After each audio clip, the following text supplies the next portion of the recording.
So hello guys and welcome back to clarify knowledge. और यार आज के इस वीडियो में हम लोग बात करने वाले हैं about the last week strategy for class 10 term 1 board exams. तो तुमको लग रहा होगा अभी सबसे पहले तो कि हाँ भैया आपके पीछे कोई भी व्हाइट बोर्ड नहीं है, तो इस वीडियो में कुछ कम होने वाला है, लेकिन यार देखो हमारे बीच का कनेक्ट उतना ही रहेगा। और उससे पहले मैं सबसे पहले तो एक चीज क्लियर कर दूं, जैसे ये वर्ड आता है ना स्ट्रेटेजी, तुमको क्या लगता है कि भैया हाँ आप भी हमेशा की तरह या फिर बाकी लोगों की तरह एक स्ट्रेस जो है ना हमारे लिए बना करके ला दोगे कि आपको ये समय से पहले जो है करना पड़ेगा, यानी एक पर्टिकुलर काम को इस सर्टेन बाउंडेशन एक क्रिएट कर दी उसके लिए और उससे पहले करना पड़ रहा है, ठीक है, क्योंकि दिस इज द टाइम कि तुमको अभी करेंटली बहुत ही ज्यादा फ्रीली वर्क करना चाहिए, ठीक है। तुम्हारे लिए कोई भी ऐसा स्ट्रेस नहीं होना चाहिए क्योंकि उससे तुम्हारी प्रोडक्टिविटी डिक्रीज हो जाएगी। और इस समय पर तुम्हारी प्रोडक्टिविटी एक ऐसी चीज है जो कि 7वें आसमान पे जो है ना सेट होनी चाहिए। हम लोग आज इस वीडियो में बहुत ही प्रैक्टिकल चीजों के बारे में बात करने वाले हैं। एज ऑलवेज मैंने आज कुछ वीडियो में यानी आज की इस वीडियो में कुछ पॉइंट्स बना करके रख लिए हैं, ठीक है, जिसकी वजह से तुमको ये पता पड़ेगा कि हाँ तुमको एट द एंड क्या क्या भी फॉलो करना है। अगर तुम स्टार्ट भी कर रहे हो तो क्या नहीं करना है, बहुत ही जो ऐसी चीजें हैं ना जो तुमको दिक्कत दे रही हैं तो उनके साथ कैसे टैकल करना है, हर एक चीज के बारे में हम लोग बात करने वाले हैं, ठीक है। सो ऑल राइट, यही कहते हुए वीडियो को स्टार्ट करते हैं। तो देखो यार अभी सबसे पहले तो जब तुम पढ़ रहे हो तुम्हारे साथ में बहुत सारी दिक्कतें हैं, लेकिन तुमको क्या ये चीज पता है कि तुम्हारे साथ सबसे बड़ी दिक्कत क्या है? तुम्हारा दिमाग जो अभी बहुत ही गलत तरीके से वर्क कर रहा है और तुम उसे जानबूझ के करवा रहे हो, ठीक है। The point is that you must have to stop overthinking, ठीक है। अब ये ओवर थिंकिंग क्या है भैया? यानी हाँ तुम्हारे साथ हो रही है ना, तुम समझ रहे हो बहुत ज्यादा सोच रहे हो और सोचने में एट द एंड तुम टाइम गवा रहे हो, और वही एक सबसे प्रीशियस थिंग है, चीज है, ठीक है, वही एक जो है ना सबसे प्रीशियस चीज है और तुम उसको गवाए जा रहे हो। क्या करने में? सिर्फ ओवर थिंकिंग में। सो यार देखो सबसे पहले तो सपोज मैं मान लेता हूं you are in a phase कि शायद तुम्हारा जो है ना अभी सिलेबस काफी कम हो रखा है, तुम्हारा रिवीजन बहुत कम हो रखा है, या फिर तुम्हारे सैंपल पेपर्स में मार्क्स नहीं आ रहे, तुमको अपने नोट्स इफेक्टिव नहीं लग रहा है ना, ऐसी बहुत सारी चीजें हो सकती हैं। लेकिन स्टिल एक चीज सोचो यार, क्या सोचने से काम चल जाएगा? क्या तुम उसमें सोच कर टाइम वेस्ट करते रहोगे?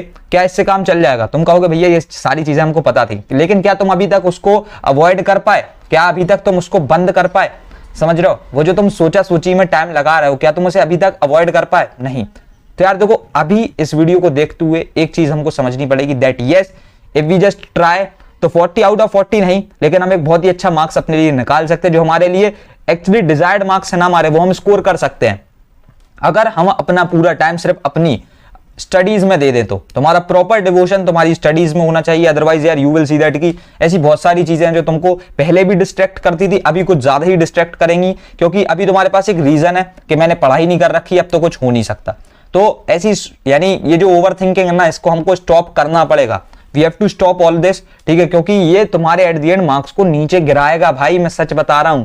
और लास्ट वीक स्ट्रेटेजी में सबसे इंपॉर्टेंट चीज ही यही है, तभी मैं सबसे पहले इसके बारे में बात कर रहा हूं कि तुमको गलत चीजों के बारे में नहीं सोचना है। तो यार देखो अब उसके बाद जो दूसरी बहुत ज्यादा इंपॉर्टेंट चीज है, इसको तुम करते हो तो यार यू विल सी दैट कि तुम्हारे मार्क्स बहुत ही कर्रे में घट रहे होंगे।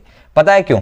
तुम लोग एक एक्सपेक्टेशन सेट कर लोगे कि या तो मार्क्स 40 आउट ऑफ 40 आएंगे या फिर 40 आउट ऑफ 40 ही आएंगे, कोई और चीज हो नहीं सकती है हमारे साथ। और इसकी वजह से क्या होता है ना कि हम इतना ज्यादा अजीब सा हमको लगने लगता है कि हाँ बस यार 40 आउट ऑफ 40 40 आउट ऑफ 40 वो सही है। देखो at the end target is just to score 40 out of 40 only, but still बात क्या हो रही है कि ऐसी चीजें नहीं होनी चाहिए। सबसे पहले तुम अपने आप को उस लेवल तक प्रिपेयर कर लो कि तुम पास हो सकते हो, ठीक है। पहला जो स्टेप है इस चीज में हमारा होना चाहिए पासिंग मार्क्स को अचीव करना। उसके बाद तुम्हारा एटलीस्ट जब तुम देख चुके हो कि हाँ पासिंग मार्क्स जो कि एक सबसे बेसिक रिक्वायरमेंट थी, तब तुम डायरेक्टली एक बहुत लंबी जंप लो, और वो बोलते हैं सीधी 90% की जंप। और जैसे ही तुमको लगने लगे कि हाँ यार अब मैं 90% के लायक हूं, तब एक हमारी एक्सपेक्टेशन होनी चाहिए 95%, क्योंकि यार ऑब्वियसली मिस्टेक्स हम लोग कमिट कर सकते हैं।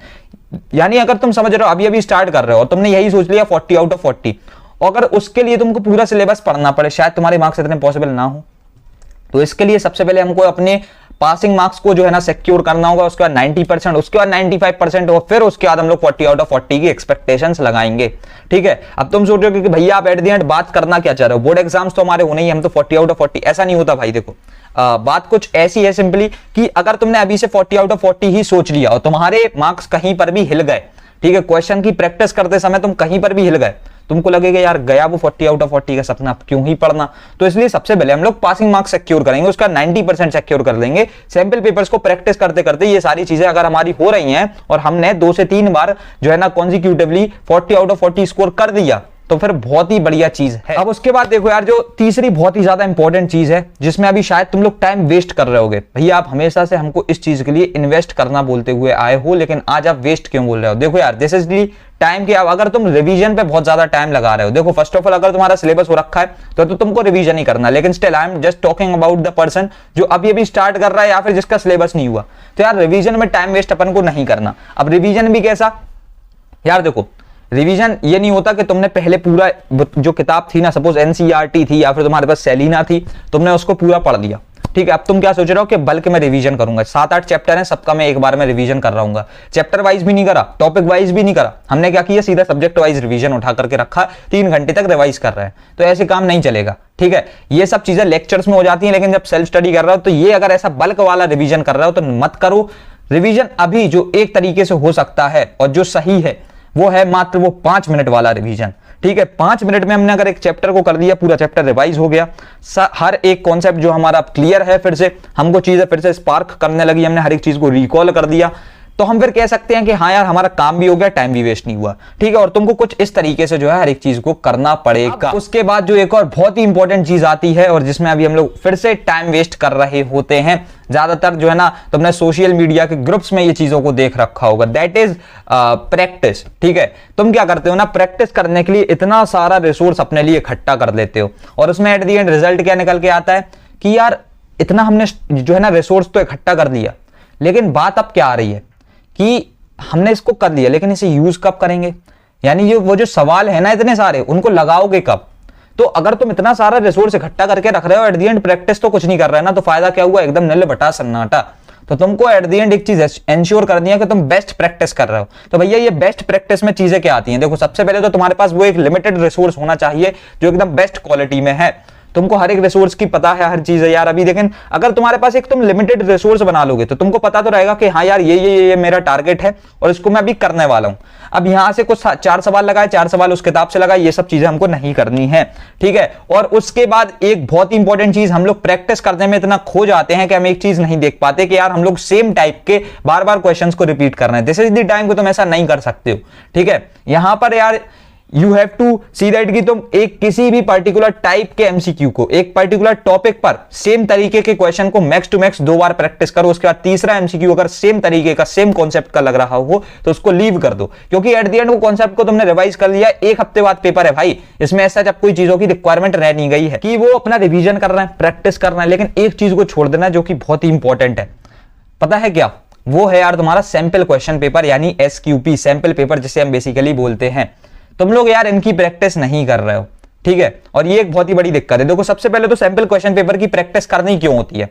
जिससे तुम एक आइडिया जान लो कि यार किस तरीके से मुझको हर एक टाइम को जो है ना मैनेज करना है। वहां पर तो 1 घंटे में पेपर को करना है, घर पर कभी बैठ के किया नहीं। अब पेपर में जब यहां पर एग्जाम हॉल में बैठे हुए पेपर दे रहे होगे तो टाइम को मैनेज कैसे करना सीखोगे। अभी से ये सारी चीजों का भी ध्यान देना रहता है। पेपर में क्वेश्चन जो पूछे जाने वाले हैं ना, उससे ज्यादा हमको उस चीज के लिए प्रिपेयर होना पड़ेगा कि हमको वहां पर बैठना कैसे है, हमको वहां पर क्वेश्चंस को आंसर कैसे करना है, हमको कैसे हर चीज को मैनेज करना है। ये सारी चीजें भी बहुत उतनी ही ज्यादा जरूरी होती हैं, क्योंकि यार वहां पर अगर तुम्हारे डिस्ट्रैक्शन आई या फिर किसी भी वजह से तुम अटक गए तो एक चीज समझ लो, आंसर आते हुए भी अगर आंसर नहीं कर पाए ना तो फिर क्या ही फायदा हुआ तुम्हारी इतनी पढ़ाई का। तो इसलिए sample question paper it's like ये तो मैंडेटरी है अभी करना। और उसके साथ साथ देखो सैंपल क्वेश्चन पेपर तुमको पैटर्न के बारे में भी समझा देता है कि कैसे कैसे क्वेश्चंस को अटेम्प्ट करना है। ये भी एक बहुत इंपॉर्टेंट चीज है, ठीक है। किस क्वेश्चन को कब अटेम्प्ट करना है, किसको अभी के लिए लीव कर देना है, ये सारी चीजों के आइडिया कब लगेंगे? जब तुम सैंपल क्वेश्चन पेपर को प्रैक्टिस कर रहे होगे। तो ये सारी चीजों का भी ध्यान रखो यार, और एटलीस्ट अभी से आज से आदत डाल लो। 7 दिन तुम्हारे पास बचे हुए हैं तो पर डे रात के एक सैंपल क्वेश्चन पेपर को कर दो। टाइम तुम्हारे पास ज्यादा है यार तो 2 भी कर सकते हो, ठीक है। बिल्कुल पॉसिबल है, अगर तुम ठान लो ना करने की तो हर एक चीज पॉसिबल है। तो तुम अगर ठान लो तो 2 question paper, sample question paper practice करना, इट्स लाइक ठीक है, ओके है, ठीक है। लेकिन एक तो करना ही करना पड़ेगा, इट इज मैंडेटरी। अब ये तुम पर है, तुम्हारी श्रद्धा के ऊपर है कि तुम कितना ज्यादा डिवोटेड हो अपनी प्रिपरेशन के लिए, तो तुम 2 भी कर सकते हो। अब यार देखो एक बहुत ही इंपॉर्टेंट चीज आ जाती है, ठीक है। और अगर बच्चे ये चीज समझ लेना, मैं सच बता रहा हूं, तुम्हारा आधे से ज्यादा समय जो है बच जाएगा, तुम्हारी आधे से ज्यादा सिलेबस कंप्लीट हो जाएगा, तुम्हारी 50 to 60% प्रिपरेशन हो जाएगी। भैया ये है क्या? ये ब्रह्मास्त्र क्या है? अगर तुम एक चीज मात्र मान लो कि मुझे रटना पड़ेगा, ठीक है, तो तुम्हारे आधे से ज्यादा सब्जेक्ट तो वहीं पर ढेर हो जाएंगे। केमिस्ट्री है, अगर तुमने एक प्रॉपर डिवोशन बना ली कि कम से कम समझने पे अगर मैंने ज्यादा से ज्यादा चीजों को रट लिया तो हो गया काम। सेम तुम्हारे बायोलॉजी के साथ होता है, सेम तुम्हारे हिस्ट्री एंड सिविक्स के साथ होता है, और सेम तुम्हारे ज्योग्राफी के साथ होता है। कहीं ना कहीं कुछ चीजें फिजिक्स में भी हो जाती हैं, कहीं ना कहीं कुछ फॉर्मूलेज मैथ्स में भी हो जाते हैं। और दिस इज द टाइम कि तुम यार टाइम वेस्ट नहीं करोगे कि यार कॉन्सेप्ट समझ में नहीं आ रहा, फिजिक्स का एक पर्टिकुलर कॉन्सेप्ट है, समझ में नहीं आ रहा, 3 घंटे तक बस उसी को समझ में निकाल दिया, इस टीचर से पढ़ा, इस टीचर से पढ़ा, और यहां से हमारा एट द एंड रिजल्ट क्या आया? 0। ठीक है, भले ही समझ में आ गया लेकिन रिजल्ट क्या आया? 0। और हमको ऐसा करना नहीं है। We have to ensure that कि जिस चीज में ज्यादा टाइम लग रहा है, जो बहुत ज्यादा टाइम कंज्यूमिंग है, इंपॉर्टेंट है, तो उसे रट लो वरना छोड़ दो। ठीक है यार, मैं तो ये कहूंगा छोड़ना इज नॉट दी ऑप्शन, तुमको रटना पड़ेगा। रटो यार, देखो क्या ही है, अगर तुम पूरा सेमेस्टर ना बोर्ड एग्जाम का जो है ना पूरा सिलेबस उठा के रख देते हो, मैं गारंटी दे सकता हूं 50 पेज से ज्यादा की चीजों को तुमको नहीं रटना पड़ेगा।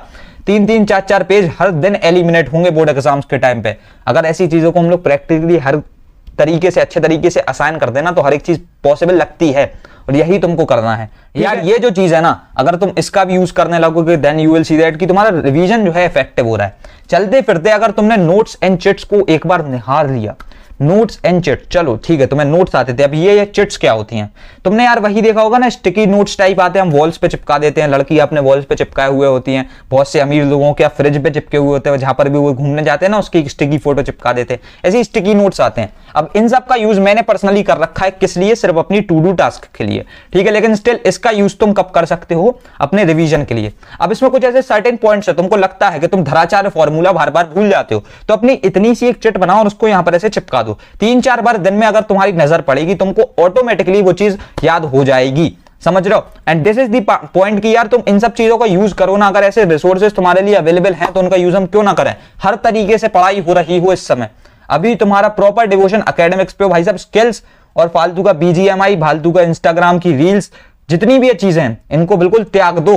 सच बता रहा हूं, ये सारी चीजों पे अगर टाइम अपना एट द एंड वेस्ट करोगे ना, then you will see that कि तुम्हारा कोई फायदा नहीं होगा। मैं सच बता रहा हूं, जो हर एक इंसान अभी बोल रहा है ना कि सेमेस्टर 1 बिगड़ेगा, उसकी डीमोटिवेशन से सेमेस्टर 2 बिगड़ेगा। क्लास 10th की बोर्ड एग्जाम्स में तुम्हारे मार्क्स कम आ जाएंगे, तुम अपने ऊपर जो है ना तुमको यार सेल्फ डाउट होगा, मैं गारंटी दे रहा हूं। उसके प्रेशर से तुम शायद अगर जेईई और नीट का टारगेट रखते हो तो वो बिगड़ जाएगा। तो ये एक बहुत ही इंपॉर्टेंट फेज है तुम्हारी लाइफ का, इसको ये साथ यार बिल्कुल भी खिलवाड़ मत करो। प्लीज पढ़ लो, क्योंकि ये अभी एक नीड है। ठीक है, ये ऐसा नहीं है कि ये एक ऑप्शन है, ये कभी नीड है, ये एक रिक्वायरमेंट है जो कि तुमको फुलफिल करनी पड़ेगी अगर तुम अपने आने वाले टाइम पे खुद को खुश देखना चाहते हो तो। ठीक है, सो यार देखो, इस वीडियो में हम लोगों ने बहुत सारे पॉइंट्स और बहुत सारी चीजों से रिलेटेड बात कर ली है। होप सो तुमको हर एक चीज समझ में आ गई हो। Please follow these all things, क्योंकि ये मैंडेटरी है, ऐसा नहीं है कि अब तुम इन सब में से कुछ को भी छोड़ सकते हो, ऐसा एक कोई भी ऑप्शन तुम्हारे लिए है ही नहीं। एक सिंपल सा रूट है, उस पर चलना शुरू कर दो।